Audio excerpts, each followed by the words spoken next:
again to The Blueprint. This is Canada's Conservative Podcast. I'm your host, Jamie Schmale, Member of Parliament for Haliburton, Kawartha Lakes, Brock. Thank you so much once again for joining us. We have a lot to talk about. In fact, the budget is coming up next week, the first one in 2 years, believe it or not. So we'd like to keep an eye on what is going on and how the government is planning to spend those dollars. But before we get to our guest, we need you to like, comment, subscribe, share this program, help us push back against the ever-moving Liberal agenda. Maybe there's someone in your social media network that might be open to hearing the Conservative message, but might not be getting that because of the mainstream media. So this is how we do it. This is how we ensure Aaron O'Toole is the next Prime Minister of Canada. And of course, if you can't listen to the whole thing right now, you can download it on platforms like CastBox, iTunes, Google Play, Spotify, you name it. It is out there. So, without further hesitation, let's get to our guest, Pat Kelly, the Member of Parliament for Calgary Rocky Ridge. He's also the Shadow Minister for Small Business and Western Economic Diversification. Welcome, Pat. You're a good friend of the show. Well, thanks. Thanks for having me again, Jamie. Always a pleasure to be on The Blueprint. So the first budget in 2 years coming up. This is quite the surprise and quite the pleasure for members of Parliament whose job it is to keep an eye on the government and what they're spending taxpayer dollars on. Yeah, it's quite remarkable that there hasn't been a budget since March of 2019. Think of what's happened since then. I mean, not only have we been through, we've been in a pandemic now for 13 months.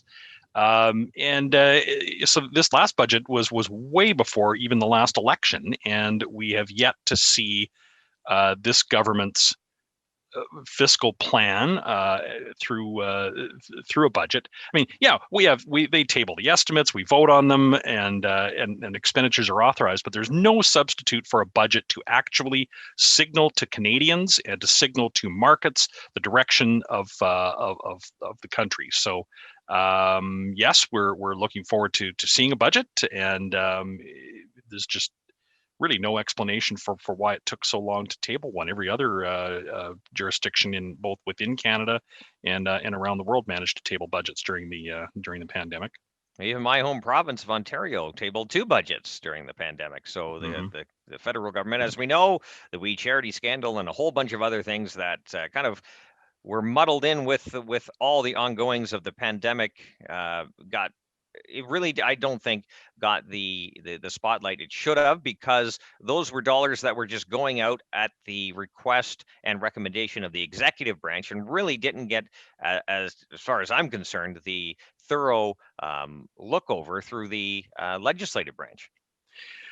Well, that's just it. We during that period when the Canada Student Grant Program was when that program was funded through a sole sourced contract to that happened at a time when Parliament was very much reduced from its proper function. We weren't sitting regularly.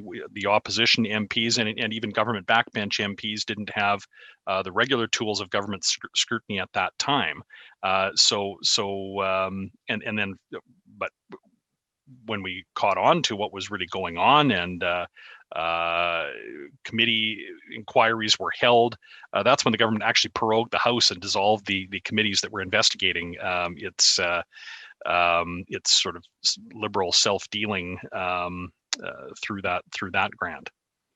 Now, for those watching and listening that want a more in-depth look at what the We Charity scandal was about and what the opposition has been doing to try to expose that, there's some great previous episodes with Michael Barrett, the Shadow Minister for Ethics. So if you wanted to download that and listen to that, a great in-depth discussion on the nitty-gritty of that. But in terms of the budget, nobody really knows what's in the budget except for the Prime Minister, the Finance Minister, and within people within the department. Lots of speculation, though. And if you go on speculation and the previous history and what this government is doing, a lot of their spending is just on a whole bunch of big pie in the sky dreams that they hope to achieve, but yet not actually solving problems and not actually looking at how to grow the economy to deal with getting people back to work. Yeah, we need an employment-based economy. We need to get people back to work, and the health crisis and the economic crisis are completely intertwined. We see kind of other jurisdictions, other parts of the world that are reopening their economies because they are making significant progress toward immunized populations, whereas we are not in Canada. So that the lack of an adequate response to the health crisis is prolonging the economic crisis. And we've got to get a path to a safe and permanent reopening of the economy so that we can get people back to work. This is not the time for utopian experiments. I don't really see among Canadians an appetite for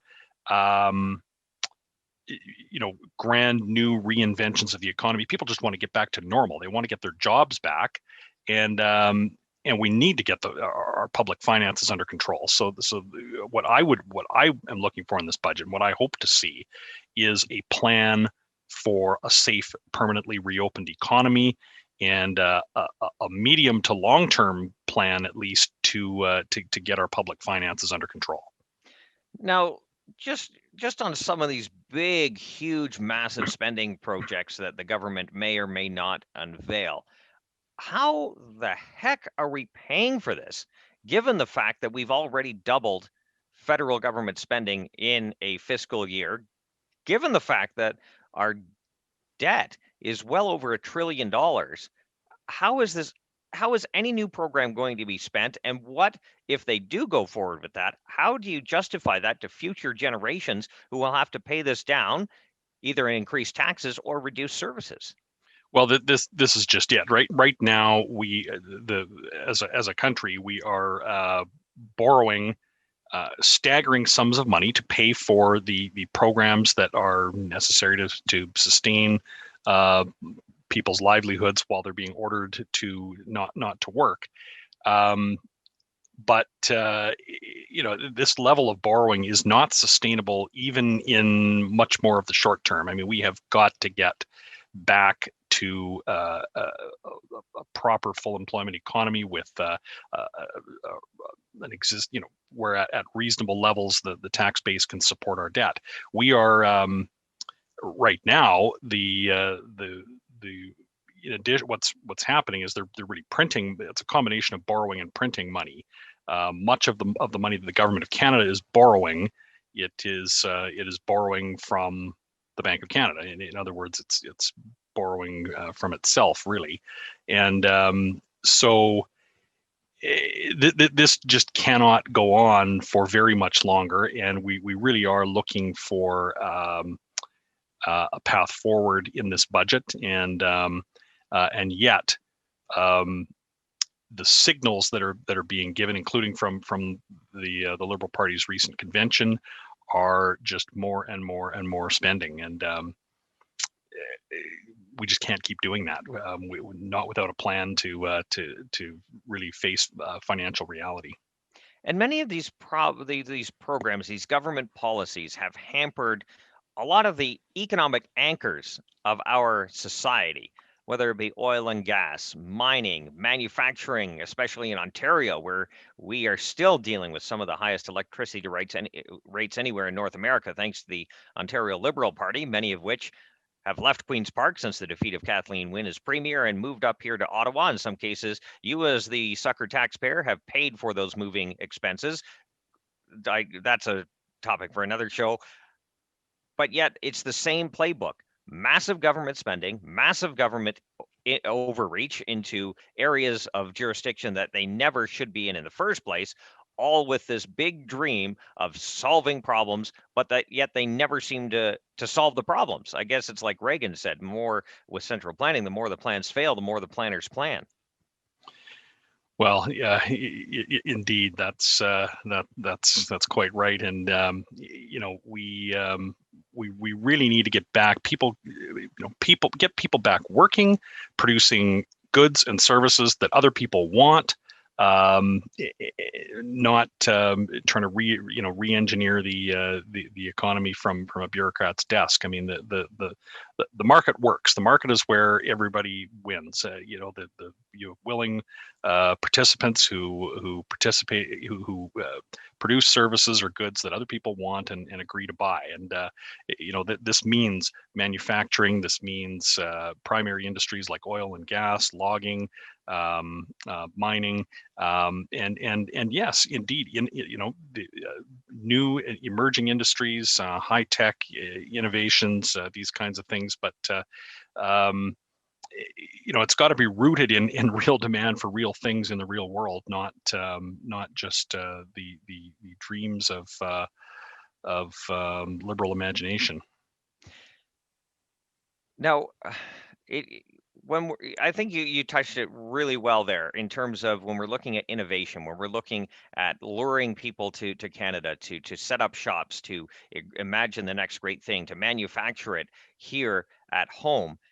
You're right. If the market drives that innovation, you have rapid innovation, you have rapid development to solve these problems. So when the government gets involved, you actually slow down that innovation because it becomes managed innovation, because innovation is what the government says innovation is. So those projects get the funding where everyone else has to work around that to still develop their project, even though the government is subsidizing and picking winners and losers in the marketplace, their competition. Yeah, our innovators do best when they are solving problems that exist in the world, that consumers are crying out for, that industry is crying out for, not actually chasing the right criteria or knowing the right insider to get a government grant. So in a market economy, the people that produce things and come up with ideas that solve real problems succeed. But when you have government driving it, it's the well connected and the people with the best lobbyists and the best government relations people that end up getting funded. So you really we need to root our approach on the broad economy on really just filling the needs that real people have. In your portfolio with small business, obviously those have been probably the most hit during this pandemic and the most hurt during this. And a lot of it has to do with government lockdowns and shutdowns. Now, I'm sure everyone has mixed views on that. But at the heart of this, the reason why we've had to go into in many parts of the country, into a second or third lockdown is the failure on the part of the federal government to secure vaccines. If you look at other jurisdictions, they're starting to open up with great success because they're able to get the vaccine into the arms of their constituents. But yet here in Canada, we are dealing with a massive failure by the federal government. Yeah, it really is. It's a national embarrassment that Canada is so far behind peer countries in vaccine procurement, and it's not like this just suddenly happened. Jamie, we were talking about this back in October. It was clear with the projections and the announcements that the government had made even back in October that we were going to be months behind. Probably our most comparable and natural peer countries, the United States and the United Kingdom. We're miles behind these countries who are not facing a third wave. The infection rate in the United Kingdom has just completely collapsed as they achieve significant immunization across their population. The United States is getting there. They are not seeing the same effect of a third wave that we are seeing, because their population is becoming increasingly immunized with its deployment of vaccine, and it's a real shame. And the provinces and municipalities are being put in this untenable position because they can't get their hands on the vaccines because of the failures of this government to procure them. I think you hit it right there too. I don't think any provincial premier, any health minister, any mayor wants to be, or health official wants to be put in this position. But you're right. if they had the vaccine, you would be seeing situations here in Canada, I'm sure, like you're seeing in some states, maybe Florida, maybe Texas, maybe others that are starting to reopen because they are able to get vaccines out and their population with that protection they need against this virus, which, as we see across the world and even in Canada, the various variants that are having different effects on different age groups and the severity of that illness. But at the heart of it, it's the vaccine that we need in order to get back to normal. Yeah, that's absolutely it. And as you and I know, we've been talking about this for a very long time now, and this government really needs to be held accountable for its failure in this area. I mean, it goes right back to a just reckless and terrible decision to put Canada's vaccine eggs in the CanSino basket. And I mean, why on earth Canada would decide to go that route instead of get on early with the other manufacturers that were available and working on vaccines at that time. Now, just a few weeks ago, we as the opposition used one of our opposition days to ask the government to produce a report on reopening within 20 days. Now, they've had well over a year, probably more, to figure this out. The fact that they hesitated on that, and this was areas of federal jurisdiction. So people coming across the border for a simple question: you've been fully vaccinated. Do you still have to quarantine for 14 days? At this point, the answer is still yes. But why is that? There are so many questions that have been unanswered because this government just doesn't seem to be able to walk and chew bubblegum at the same time. Yeah, I mean, our motion was very reasonable. I mean, there's nobody in Canada that likes the lockdowns. I mean, people broadly accept that restrictions are necessary in the name of public health. And but that doesn't mean anybody is cheering for more lockdowns. People want a safe, open economy where they can return to their normal routine. And so our motion was extremely reasonable. We weren't demanding. We weren't demanding that we reopen the economy regardless of health consequences. No, we were demanding a plan for a safe and permanent reopening that's driven by data and using the tools that are available to us or should be available to us, which include, of course, vaccines, but the proper deployment of mass rapid test and rapid screening capacity, which we have never developed in Canada. We're only now just in a few circumstances, seeing actual, rapid test technology being used to screen people.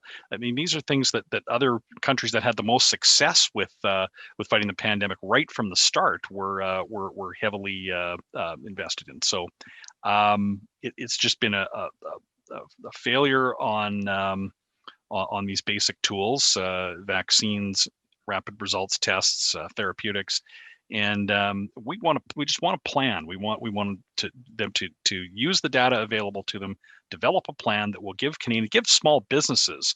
And I'm the shadow minister for small business, and small businesses they're desperate to know when they're going to get their customers back. More loans are not going to be the answer for very many small businesses. There are small businesses on the brink right now for whom maybe another tranche of government lending will keep them alive for a few more months, but that's not a solution.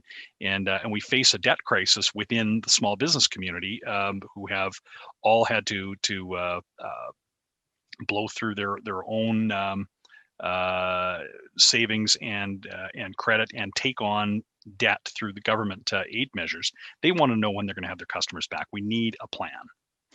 Pat, we went a bit long, but I always give the guests the final remarks. Maybe we can use the final remark period to talk about the certainty that the small business community needs right now. You mentioned the debt that many of them are taking on, and I don't think there's too many small businesses across Canada that have not incurred some debt through this pandemic due to the lockdowns.